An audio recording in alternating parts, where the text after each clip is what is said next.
Okay, welcome to a discussion, Youth Long-Term Player Development. My name is Chris Prue.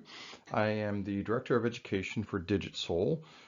We develop technology, AI, and ML platforms for movement assessment. So that's my main gig. I'm also a practicing clinician and coach. So my background is my master's and PhD ABD are in exercise science with emphasis on performance-based outcome measures. I have a DC as well, so I'm a doctor of chiropractic, former of athletic training for about 15 years. I've been a certified strength and conditioning specialist for 27 years. And through that time, a lot of my practice in working with athletes from the performance perspective anyway, has been dealt in the youth population. So I've been doing this a long time, and I'll be filtering in a lot of my information in here. A lot of my pictures and experiences are actually from my own programs. Actually, I'm wearing some of my swag right here, right now, with Blackbird Strength and Conditioning that we developed many years ago at one of the high schools close to where I was working. So let's get right into it. So the purpose of this discussion, we're looking at long-term player development. This is what's called a high level, so we're not getting into a lot of the specific details or the weeds of things, and is really just to sort of bring some of the concepts to light. If this is something that's new to you, then it'll give you a bit of a framework to identify some of the areas that you may want to work on putting together. Emphasis on sort of the resistance training aspect of things, monitoring, and then I have some key elements at the end that I want to bring about. But again, keep in mind this is a high level overview of what's going on with regards to long-term player development, again, with sort of that emphasis on the youth population. Similar, as we would see in the older population, the adult population, but there are some characteristics that we find in the youth to be a little bit different than how we may want to operate with an older population.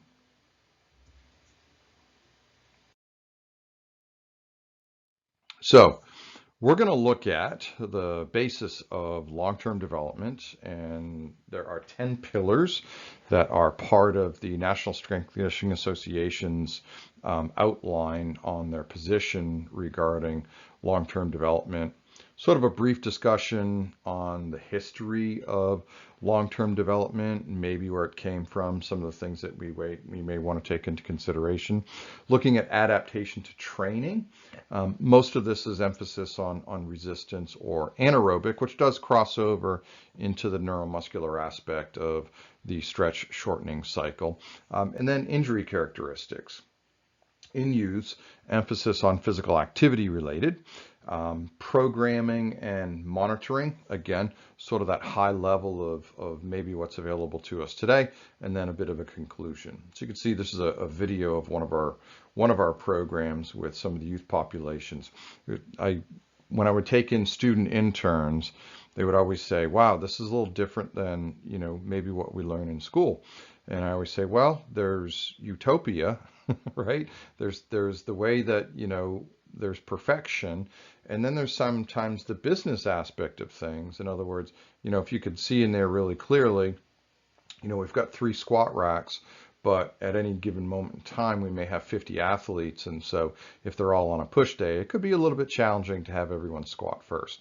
So we need to make sure that we have some efficiencies with regards to how we apply some of the things that we're doing.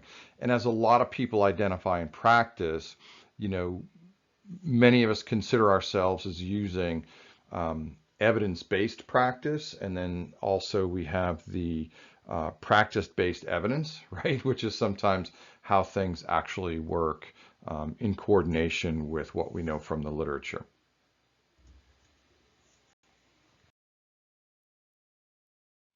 How long is long-term development? So you can see this little graphic is just a representation of sort of when it might begin and where it may end, if in fact it ever ends.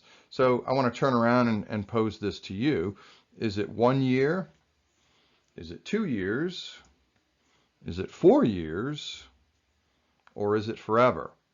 Right? And I used to have a saying when I worked with some of my students was, you know, if you're running a program, and I did a lot of, seasonal programs, for example, we did a summer program where that video came from, and, was I really, part of the long-term development? Well, I was part of it. I wasn't doing the whole thing, but let's take a reality check. And, if you're doing something for 6 months, what kind of coach are you? Is it more corrective? What sorts of things are going on? How long do you actually need to have someone, to make a difference? And I will say that if they're having some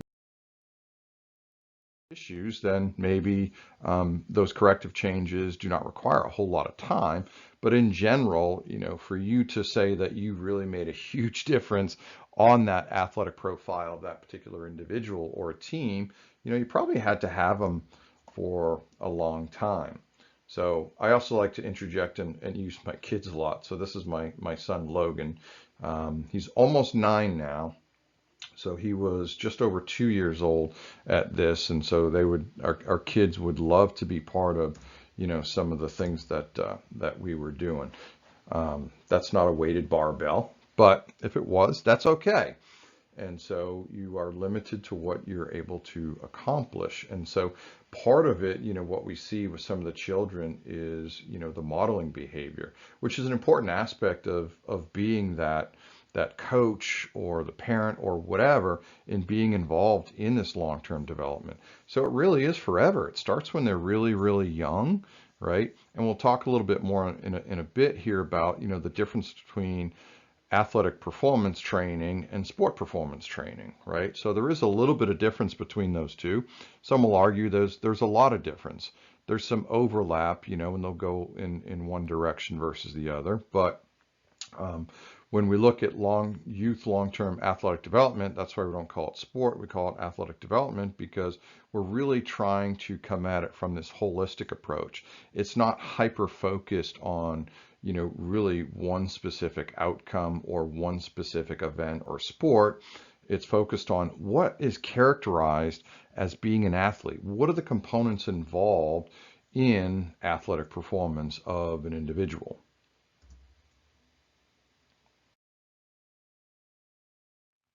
So if you've read anything in youth athletic development, I'm sure you've come across Lloyd and their group. They work in a really unique sort of environment that encompasses a lot of high-end coaching and research, and so they've done a lot of work in this particular area. And this is another screenshot of some of the groups of kids. These are actually high school kids, so they're a little bit older, but they range from incoming freshmen up into actually we had some returning freshmen from college as well.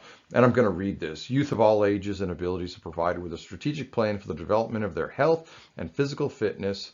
It's also important to maximize physical activity participation rates, reduce the risk of sport activity-related injury, and to ensure long-term health and well-being. And I think what's interesting when you really sort of evaluate that quote is there was a lot of emphasis on physical activity, health, and well-being, which is really at the base of athletic development. Right? I was presenting at a conference, and another gentleman that you may be familiar with if you've read anything in this youth aspect is Dr. Avery Fagenbaum. And as we were having a discussion before both of our presentations, he said, man, and this was at least 15 years ago, he said, man, I think we need to start implementing a preseason, right, to get kids up to the level at which we really start to do preseason training with them, because the essence of preseason training is to prepare, for the upcoming sports season. And a lot of kids were showing up, early, especially in the fall, right, because they've had the summer off, they went home, and some of these kids weren't necessarily doing something. And I'll interject a little bit more in there, but we often find that not only in just the really young athletes, but even in the older athletes too, that may, have some off-season time where they're not actually in the face of, their conditioning coaches and their sport coaches.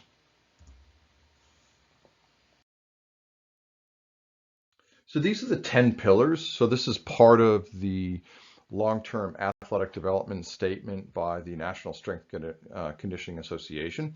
And I'm not going to read these verbatim, but long-term athletic development, it should accommodate for being very individual, right? Because especially at that youth level, there is a lot of variability with regards to the growth and development or the maturation.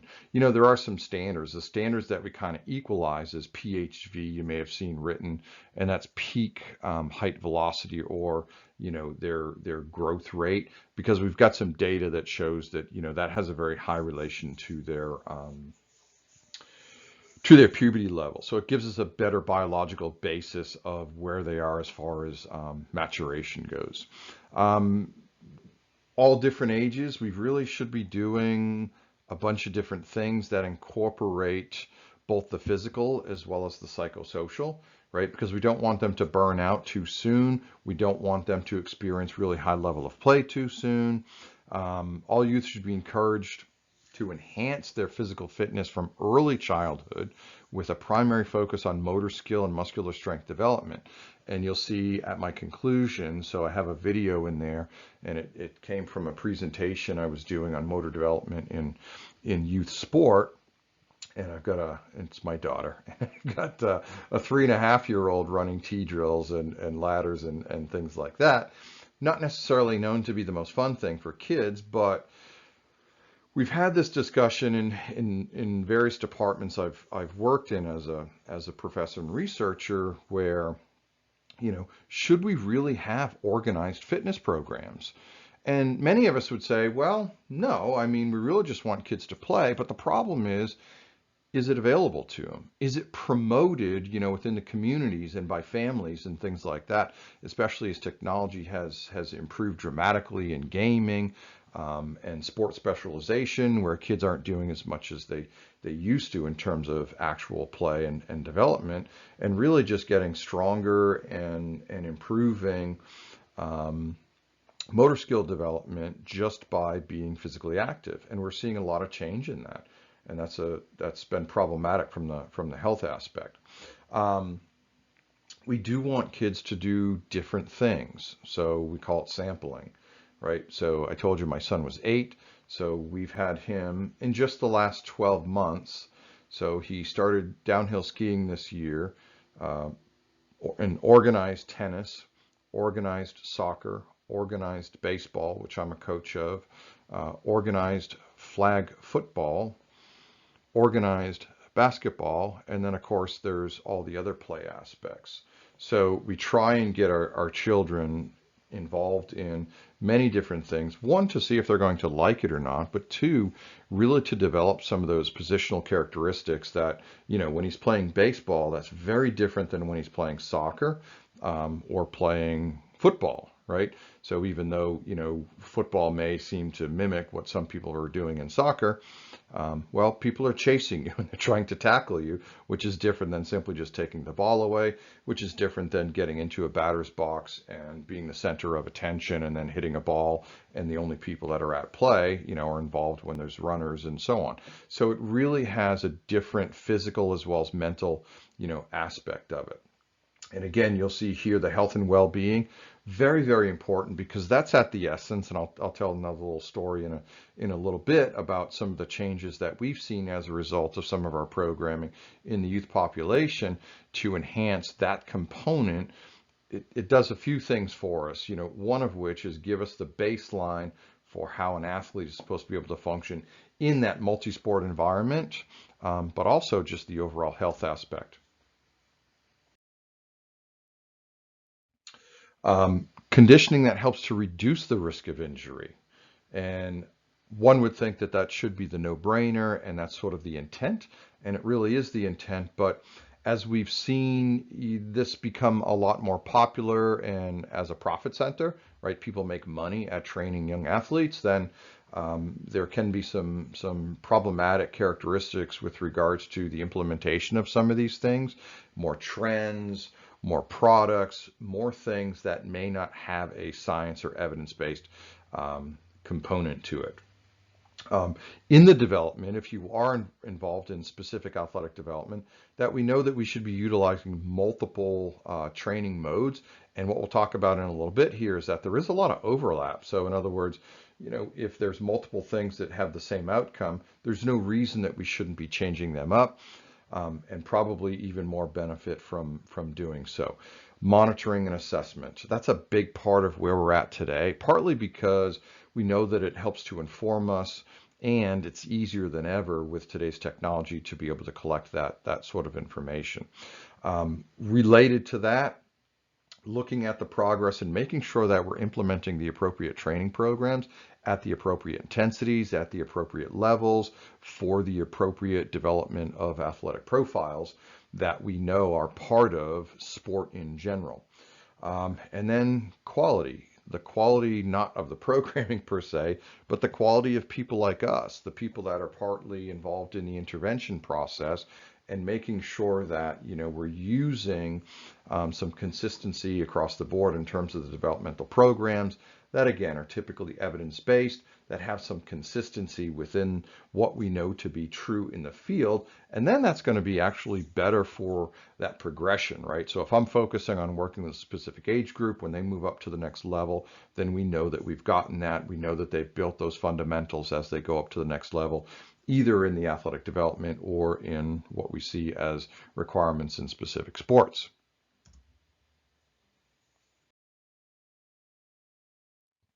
So the history, and I love looking backwards at some of these things to sort of look at, what direction we've taken, whether it was right or wrong.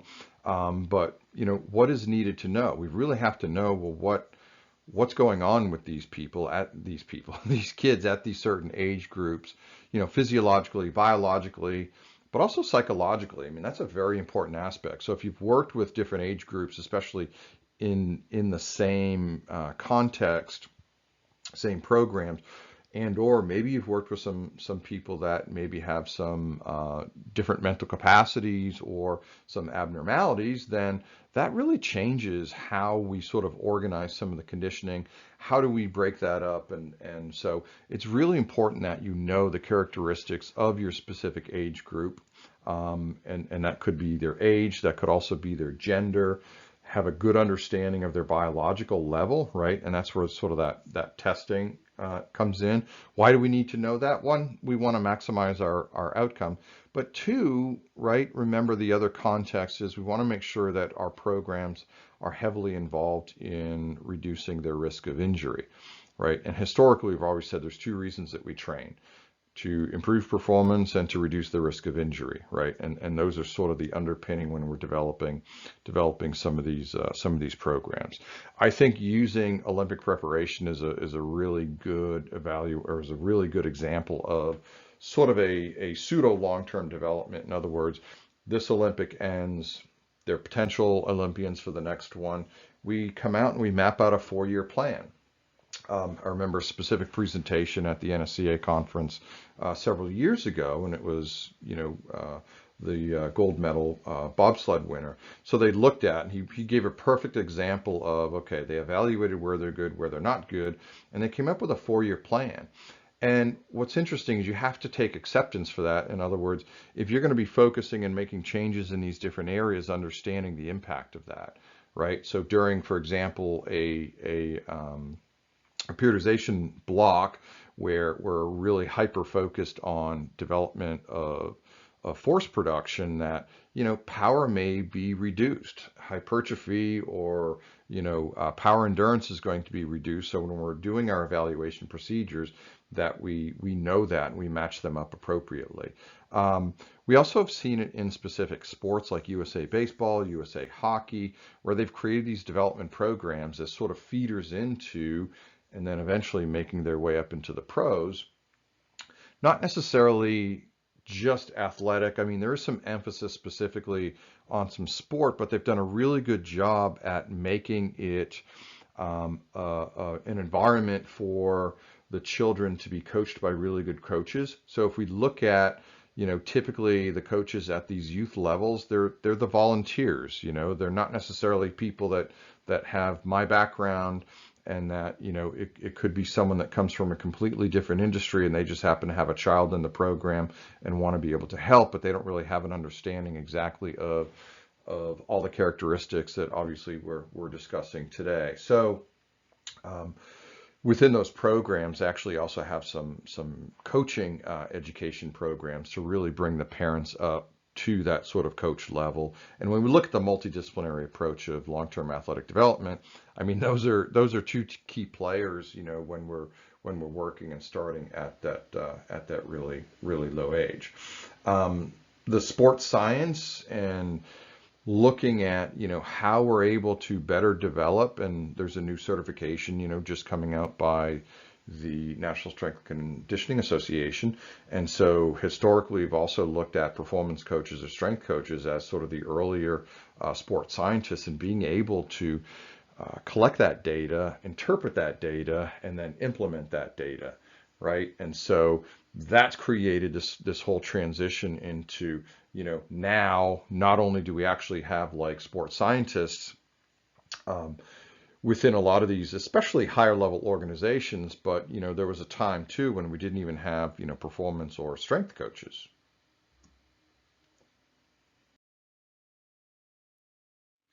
So adaptations to resistance training. So that's obviously a young lady who was performing a snatch exercise. And some people will look at that at first glance and say, no, no, no, no, no. We shouldn't be doing that. That is very, very dangerous. Well, let me put it back on you. What do you think? Is it dangerous? And if so, how are you justifying that? Pause, right? So remember that we're supposed to be evidence-based. And what does the evidence say with regards to resistance training? Well, resistance training specifically for conditioning, right? In other words, having a qualified person there and we're actually training them for athleticism, we find that the overall injury rates, and I had written this a long time ago, I think there's been some changes since then, but it gets the point across. And what we find is that there's a very, very low injury rate. And in fact, what we do see is, as a result of it, it may actually also improve one's interest in being part of a fitness program later on in life. And so that's actually a really, really good thing. And then potentially as a result of conditioning, not only do we increase performance, we may have also decreased their risk of injury. So yeah, the answer is, can we do it? Or that's the question. The answer is absolutely. We do have some concerns that are often brought up. It's like, well, what about the growth plate, the epiphyseal growth plates in those long bones? Are they subjected to these high forces? They can be, but remember that if you're doing an appropriate athletic development program in the youth, the emphasis, especially when they're that young, is not overloading them like we might do with an Olympian, right? So it is age or biologically appropriate to perform these types of activities, especially when we're using the right volume load schemes.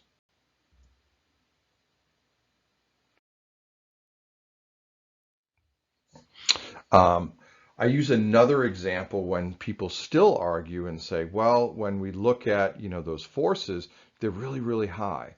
Well, they're really high anywhere. So these are actually my kids jumping off a rock when we were going hiking one time. And so a single jump, we can actually exert as much as 3.5 to 5 times body weight when they're landing. So the rate of force development is extremely high. The impact forces are extremely high.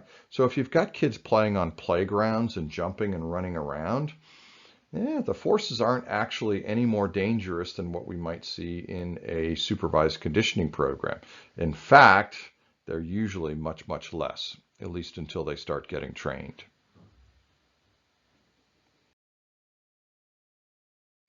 So adaptations to resistance.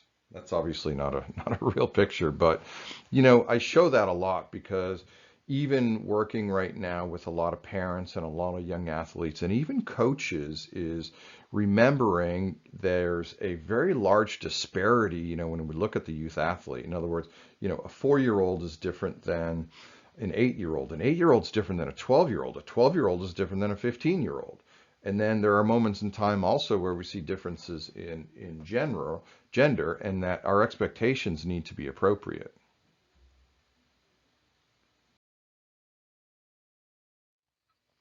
So there are two really good papers that I've emphasized here that do a really in-depth analysis in looking at a lot of this information.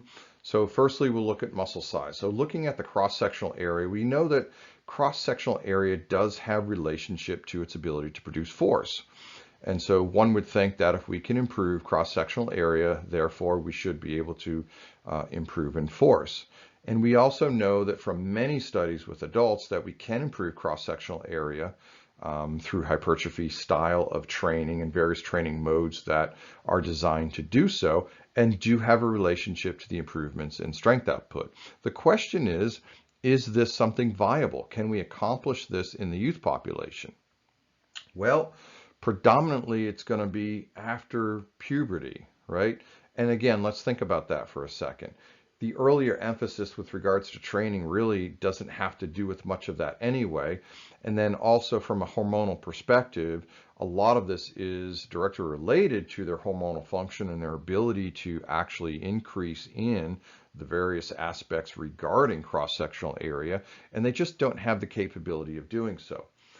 What's challenging is you take these young athletes, you train them, and they get stronger over the course of time. Now, let's say you had them for the 6 weeks I referred to earlier. And that happened to me a lot where, when we did some of these programs, we saw kids improve and they got stronger.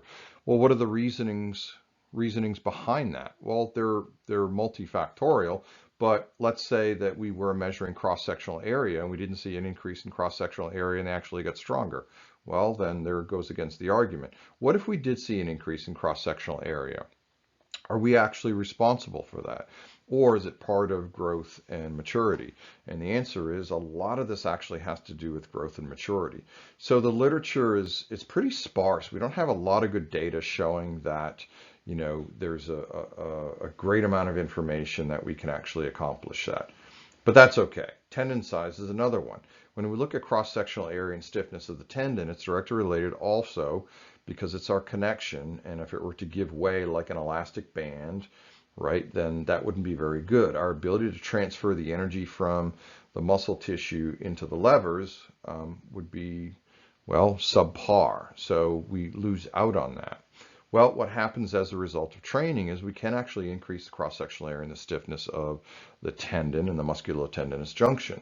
And again, we also see that as a result of normal growth and maturation in children. So do we actually have the ability to say that we can enhance that? And the answer is, well, it really depends. That maybe later on, again, post-puberty, there might be some opportunity to make some of those claims. But in general, we kind of account it towards the growth and natural maturity level. But I want to throw a question out here to you as well. Well, what if we took someone who is completely sedentary and we did see those dramatic changes? Again, is it because of the training, or what happens when they're sedentaries? We're seeing a lot with some of these youth populations when maybe they're only playing, one sport throughout the season, and that's fine. They're not doing anything else with regards to sport, but they may not be doing anything else with regards to fitness or physical activity, and so there may be an actual decline. So worst case is I'm not actually inducing these changes that we see in the adult population, but maybe I'm getting them back up to normal, or I'm at least reducing the regression that occurs as a result of being sedentary. Just throwing that out there for consideration. Fascicle length, right? So we look at the fascicles as these group of sarcomeres. So that has a direct relationship to our ability to produce force through velocity.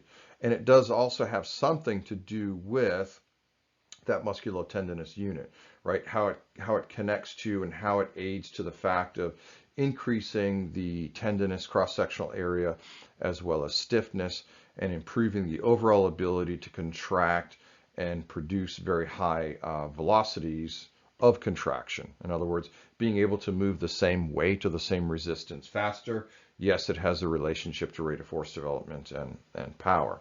What do we see? Again, some similarities with regards to mostly dealing with normal growth and maturation. But opportunities in post-puberty. As we see with these others, does that mean that we should halt? Well, the answer is no, because unless you know exactly, and we do not have a microscope into identifying exactly where their biological level is, but again, that's why we use that PHV and whether or not they've met their growth spurt, and we might have a better opportunity, and we may actually use that to influence our training, but it doesn't mean that we're going to completely halt. Maybe there are some other characteristics to take into consideration.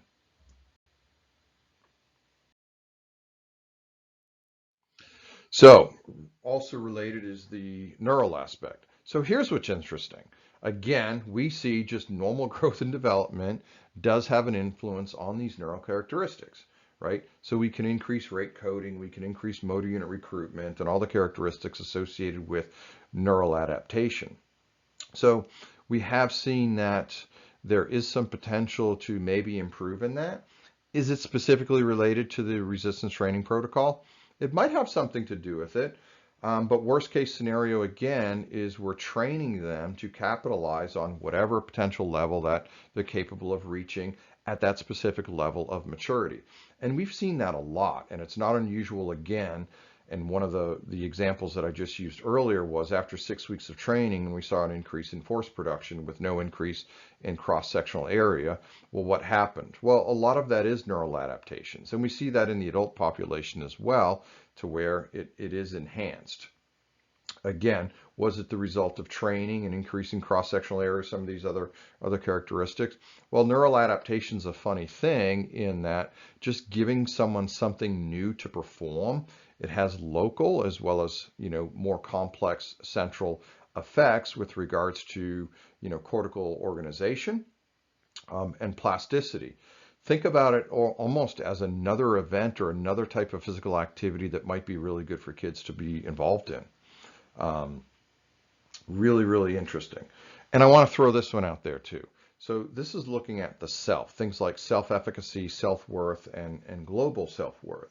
So one of the things that happens as a result of that, whether it's associated specifically with the biological outcomes or neurological outcomes as a result of resistance training, well, there's a sense of accomplishment, and despite what the reasoning behind it was related to obtaining more advanced movement capabilities just as a result of skill acquisition through resistance training.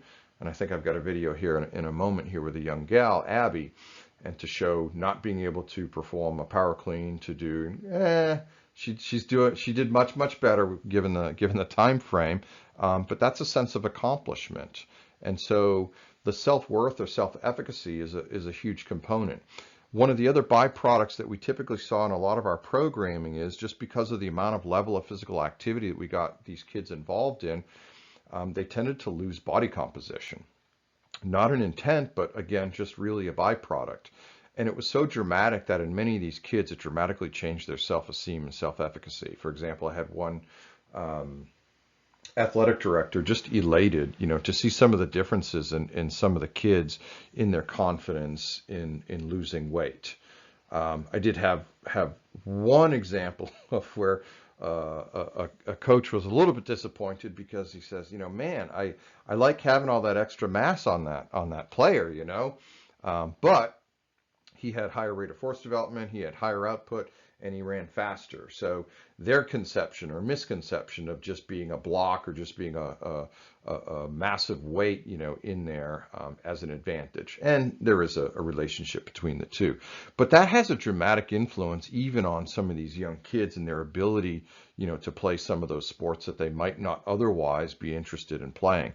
And in fact, we had a lot of kids come into the programs that we ran that were not involved in a specific organized sport, but they came because they wanted to build that self-confidence and actually get involved in a sport that maybe they weren't involved in before. So it gave them the confidence to go into some of these highlights. So the stretch shortening cycle, I bring this one up specifically because this is a really huge component in sport, right? So this is your ability to transition from, a loading contraction into a positive contraction, or against force or against gravity, for example. And so the stretch shortening cycle is an adaptation that we do train heavily, and we think of that as in more like plyometric types of activities. But the characteristics of improving in the stretch shortening cycle, we see that the co-contraction effects of children is much greater than what we see in the adults, for example. In other words, when there's a co-contraction with a closed chain activity, even open chain activities, we see the synergistic effect between opposing muscle groups. It's to create stabilization, but also to create sort of the safety mechanism to make sure that they can't overdo whatever type of activity. So we know in the adult population, one of the things that changes as a result of reducing that antagonistic muscle group and reducing the resistance against a particular movement pattern. Well, we also see that as a result of growth and development and maturation in the young population. Is it happening as a result of training? There's some indication it might actually be happening. Is it because of our training, or is it just because we're implementing that, or that's a specific activity, or would they get the exact same thing if they just went out and played on the playground for the same amount of time that we were going to be training them? Does it matter? And the reason, I'll say it doesn't matter, we live in a rural area. It's very safe. We actually have a lot of opportunity to have very safe playgrounds, but that's not something that's available in all parts of the world, all parts of the country. The other aspect that we see is the Golgi tendon. We have a higher density of Golgi tendon in the youth population, and either facilitation or reduction in that activity. So remember that the Golgi tendon organ, it suppresses activity, so it's inhibitory to muscle contraction of that particular structure, right? So the Golgi tendon organ in my biceps, if I'm trying to produce a really high biceps force, and it's a protective mechanism, actually causes it to reduce, right? And so we see a compensatory change as a result of growth. But again, something that is consistently seen in the adult population, and we may have something to do in what's going on here. The pre-activation and reflex control, I'll just kind of combine those two things together, is it's reduced in comparison to adults, even untrained adults in the child. But what we may find is as a result of being involved in training, and again, is it in place of maybe just playing another sport or running and jumping? Well, if they're not doing that, then whatever the reason is, we do see some changes and potential opportunity to capitalize on those and enhancing, some reflex control, preparing for landing, and then turning that around and taking off as rapidly as possible. We used to do a rapid single leg counter movement jump, and we could look at changes in ground reaction forces even within 6 weeks, because we implemented a lot of plyometric activity because we can capitalize. Neurological changes tend to take place, much more rapidly than things like cross-sectional area, which might have something to do with long-term athletic development and the various training modes you might be implementing.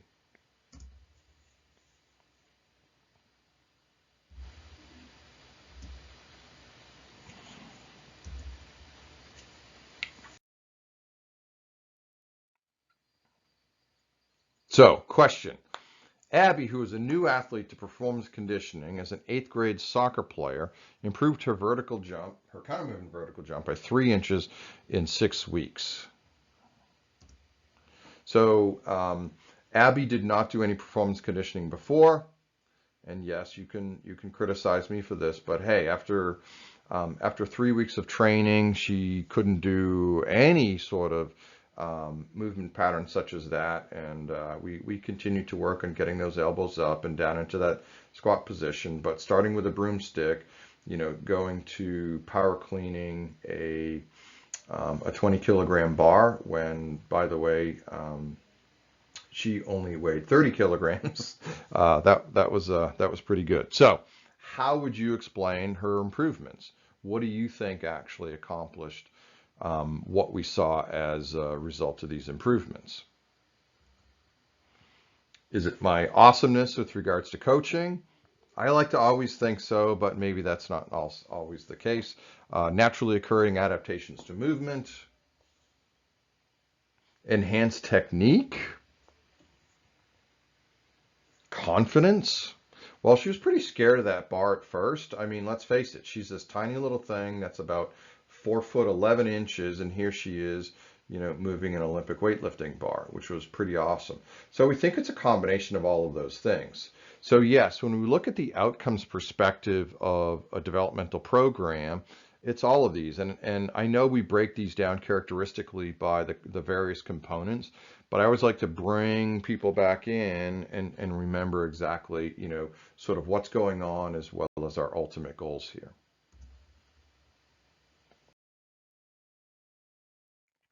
Aerobic conditioning. I didn't spend a lot of time on this, and ironically, there's probably less on the results of aerobic conditioning than there is on resistance training. So can we really say? Well, as you might have guessed, in normal growth and development or maturation, we do see changes as a result of aerobic capacity, for example, right?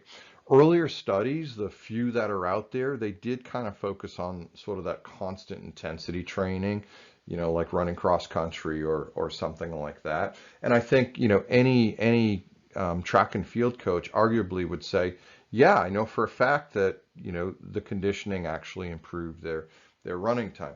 Well, what was it? Was it a change in technique? Are we capitalizing on their growth and development of their limb length and enhancing their neurological patterns? Or, what did we actually get to? Even when we look at atrioventricular oxygen concentration differences in trained versus untrained, they tend to be very, very similar. So one thing that we've seen as some changes is using this high intensity interval training to induce these sort of cardiovascular training opportunities. Well, like training a soccer player, right? So using fartlek style training to where we're manipulating this, and well, we actually do. We see some similar changes as we see in the constant intensities and velocities. Well, what does that tell us? Well, it tells us that there's some unique opportunity there, and that tends to take less time when we're doing these high intensity interval training modes. And remember that it also changes up and gives us some different characteristics as to what may actually be happening. I mean, earlier thoughts were that, okay, we did improve stroke volume, and that kind of makes sense as a result of an increase in overall demand, especially for blood volume, and especially if we really use this high intensity. But now we see that it could be, in the early phase and in the late phase 1 and phase 3, or transitioning from phase 2 into phase 3 with regards to oxidative phosphorylation, where we transitioned more quickly from sort of that anaerobic into that aerobic event and enhanced oxidative phosphorylation. That may have something to do with making changes to enhancing their aerobic profile. But most of the studies are pretty consistent, and it seems to be somewhere between 5 and 10%. So there's not a dramatic change, but let's face it, 5 or 10% improvement in aerobic capacity is going to be worth something, especially now if we're also making changes and capitalizing on what was going on from additional growth and maturation. Or imagine adding like a stretch shortening cycle type of activity, within that, and what that might also do to enhance overall performance.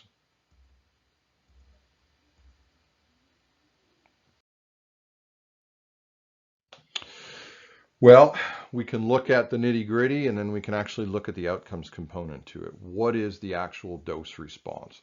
Again, another very popular paper looking at an in-depth meta-analysis as to all the information or the majority of the literature that's out there regarding conditioning for the youth population. So this is predominantly looking at strength components. There is a vertical jump aspect in a lot of these papers, and sort of considered as one of the other characteristics that could be really, really good. Across the board, we see combinations of free weights and machines and a combination of both of those, and then even some other types of activities such as jumping activities or sprinting activities. So very, very challenging to take this conglomerate and file it all the way down. Also looking at the breakdown of the relative Tanner stages, or the level of maturity and development. So it's becoming much more popular today is breaking them down into peak height velocity, or where they fall within their overall growth and development.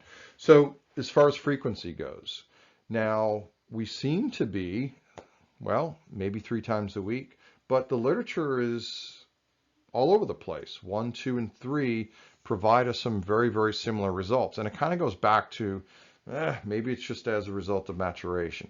But this is real challenging, because to then look at some of these other components and did everyone perform it for the appropriate period? Did everyone perform it for the appropriate intensity? So when we tease that out, we do find that greater than 23 weeks has been shown to be efficacious with regards to your resistance training program and changing those metrics that we consider to be performance profiles. Intensity, also 80 to 89% of 1 repetition maximum.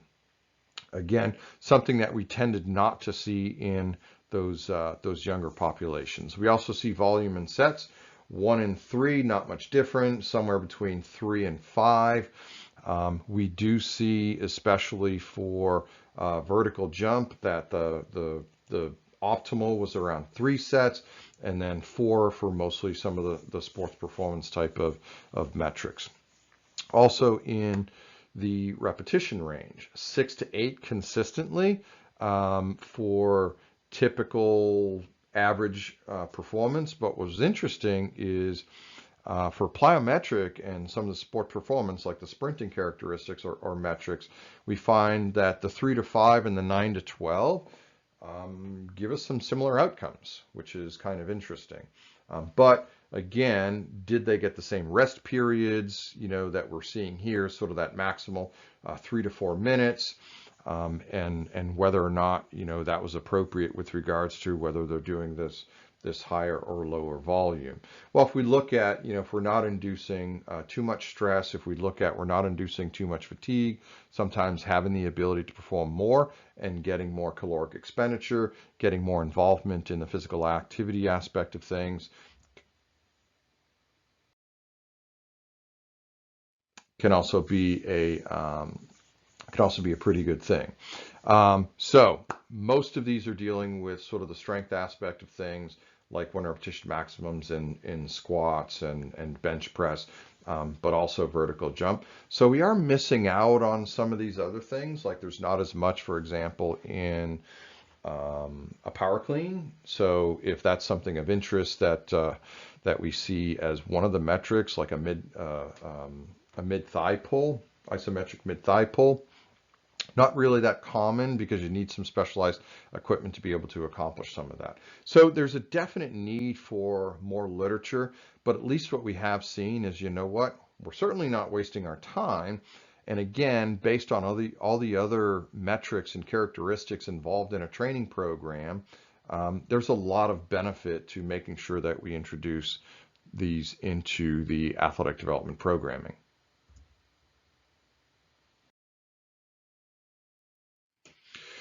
Okay, injury characteristics. So when we're looking at developing the program, some things that we take into consideration are, what do the injuries look like?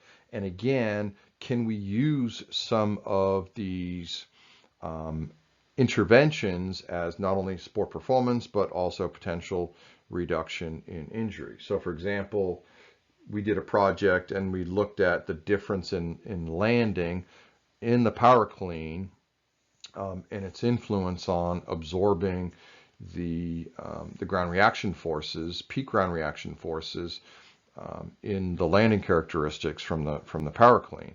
And yes, it actually does make a difference. So when we look at the benefit of, think about an indoor sprinter, and they run really, really fast, or a sprinter in general, they run really, really fast, but they can just coast. They don't have to slow down, stop really rapidly, and then change direction. Although I do recall at Tufts University. It was a small indoor facility, and they had padded walls, and I'm sure that happens a lot. So sprinters actually do need to slow down um, on occasion. And so there are some implications when we're looking at injury characteristics and uh, and why this actually makes a difference. We want to make sure that we look at the characteristics of certain sports. So, for example, ACL injuries, where do they tend to happen more so? Um, genders, age differences, and things like that.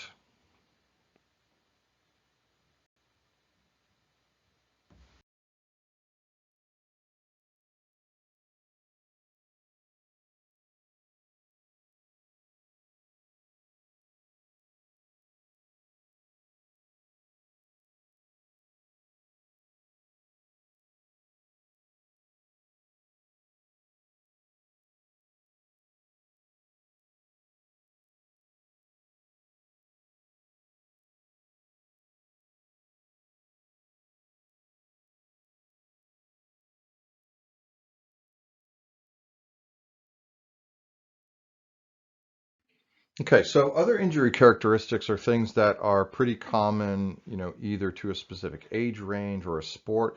That's why it's good to look at the physiological profile or requirements to play and be involved in a specific sport at a specific level. And we should be doing two things, making sure that we really address some of the mechanisms that are associated with an increased risk, and focusing on that level of performance. So I harp on ACL injuries, for example, and you look at these specific metrics, and the majority of them happen in at the high school age level, and so especially in females. So it makes sense that we really need to take a little bit of extra effort in reducing this and figuring out, first off, well, what is the problem, and making sure that we have a program that addresses it appropriately.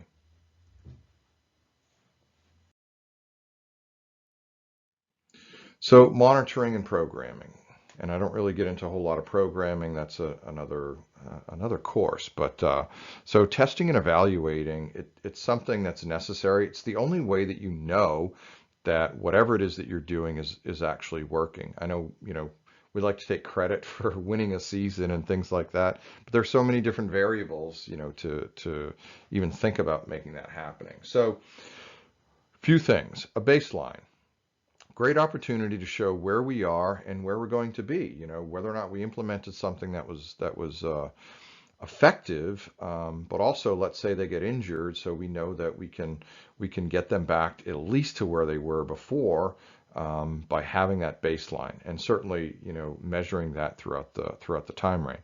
Also, some of these tests give us some injury risk characteristics, so predictability to some of these patterns, such as landing characteristics in dynamic knee valgus, for example, that we can capture from a performance test like a single leg vertical jump. But in general, giving us an opportunity to figure out where the deficits are in performance.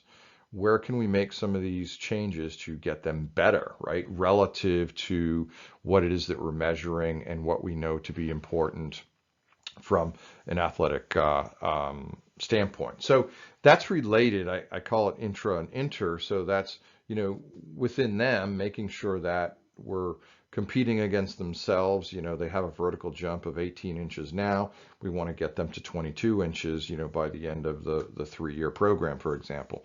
Or if, there's a specific characteristic when they're at that level of what's required to make it in that particular sport, um, and to know that that's a benchmark. It's something for us to reach for. So those are many different reasons for doing this, but in general, making sure that whatever it is that we're doing is going to be appropriate. So you need to make sure that you choose the appropriate battery of tests. Some of them may not be validated for a specific age group or a specific sport, or even matter for them. So it's important that we have the appropriate test methodology. So I do a lower extremity screening program for, women sports such as soccer or volleyball, which is going to be different than what we might be doing in baseball or softball. Also, we need to be able to interpret and implement. So the first level is going to be interpret. First off, we have so much data that's available to us. What's most useful, and how can we look at that and utilize that information? And again, I think the literature supports us in that notion as to, what direction to go to. But it's a challenge because, there's a lot of people out there making stuff and coming up with a whole bunch of data that may or may not actually make that much of a difference. The implementation piece is being able to take that interpretation and, well, what do I do with it? How do I change a program, based on that? So this is a screenshot of one of my assessment tools is looking at a counter movement jump. It's a double leg, but I do get single leg characteristics such as flight time and takeoff velocity and things like that, which to some people, they may see this and they may not really know exactly what to do with it.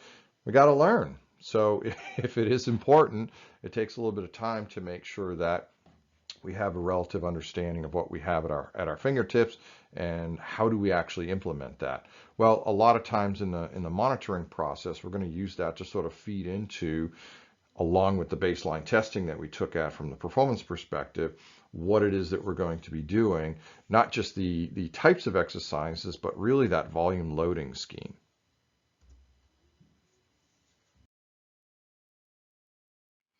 Monitoring and programming, right? So you can look over here on the right. So this is the evolution of the performance-based outcome measure, right?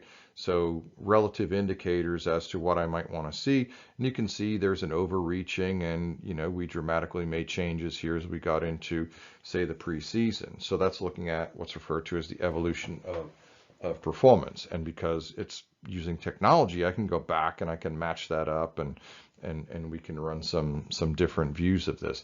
And then there's load monitoring. So we can look at the characteristics of their specific, sport or play at whatever season it is that they're in, and then how we can actually match that up with the loading characteristics with regards to our programming.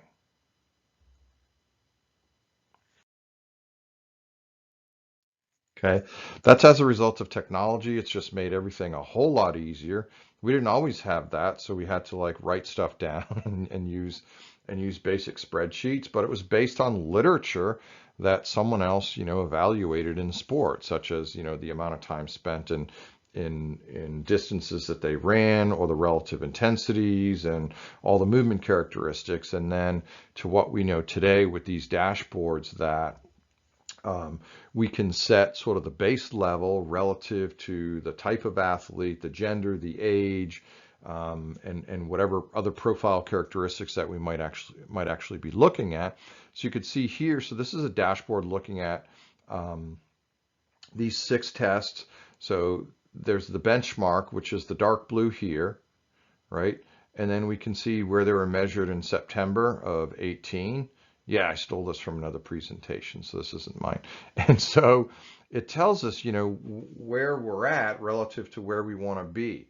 And then in a follow-up test, we can see that in the gray here, some areas we met our benchmark and then even exceeded them.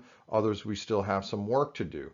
But real quick and easy, because a picture's worth 1,000 words, and it really takes this information and filters it down to a level at which we can turn this around really, really fast.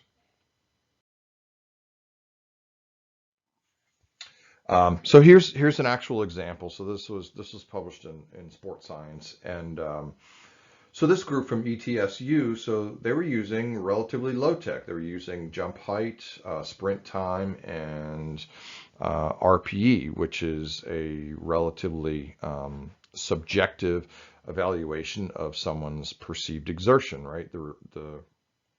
The perceived exertion. Also, they gave us the SRP, the session rate of perceived exertion. What that is that's taking your RPE that the athlete thinks that they're at based on the Borg scale, and it's multiplied by the number of minutes of play. So it's actually validated, and it is very inexpensive to be able to use that type of information. So that's just looking at their overall exertion. It's not giving us, force characteristics, the amount of time they change direction and things like that. But in any event, so here's an example where, they looked at a vertical jump and sprint on this particular slide, and they measured them within 30 minutes after the end of a specific match. So they were looking at that based on, well, because they're really busy and what kind of impact does that have? And you can see basically a constant decline throughout that. We see an incline linearly in their sprint time, which means that they got slower. And so that tells us that, there was a decrease in performance relative to where they should be. So they were actually tested at the end of a training session, so kind of matched up with as though they were in play, but to show that there was actually a decrease in performance, but it continued. And this is pretty common. The literature is pretty common in showing that even after one event, we do tend to see a decrease, but it tends to level off if we're doing our due diligence and we've got the appropriate player load time. So this is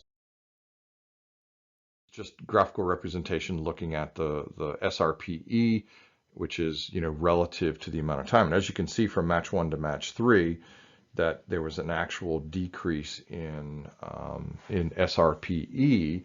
So you would think that hopefully that would match up, but statistically speaking, they didn't see any relationship between the counter movement jump and the sprint time. So real simple and easy to see and show that, and maybe you're able to match this up with wins and losses and some other characteristics that we see in sport management. But in any event, to be able to show, that there is a constant decline, at least within this portion of their season. So who should be involved in youth long-term athletic development? Well, remember, these are relatively young, so, well, we can't get away. The athletes, the players must have buy-in. They need to be able to do all of this and be part of the program and accept whatever it is that's being presented to them. Not always the case, especially as they get a little bit older. The sport coaches, because it's a coordinated effort, especially when you got kids that are playing, multiple sports, which is something that we hope for. Should the strength performance coach? Well, I think we'd all agree that they should be. The medical team. Yeah, they definitely do need to be part of this. I think historically we've always seen, at least in my experience, that the athletic trainers were also part of the preseason testing from the basic medical aspect, but also some of these potential risk profiles. Parents, again, another group that could be a little bit challenging to work with, but making sure that they're educated and explained, hey, maybe it's not the most beneficial thing to have your kid, continuously play the same sport 12 months out of the year and get specialists in, all the different aspects of that sport versus, going out and doing some other things. Administrators, absolutely. I think, as I mentioned earlier, this was really important in when I was working at those levels. I mean, they're the ones that let me play and run these programs at the school systems, but also, the coaches within the programs. It was interesting. I always had, for a while there, had one that would come out and he would want to do his own program because, he was the coach and thought his was going to be better than mine. That's up to them, but so it was always a challenge. There was always something that was challenging. So yes, it is all of the above. Everyone's important at getting this to run as smoothly as possible.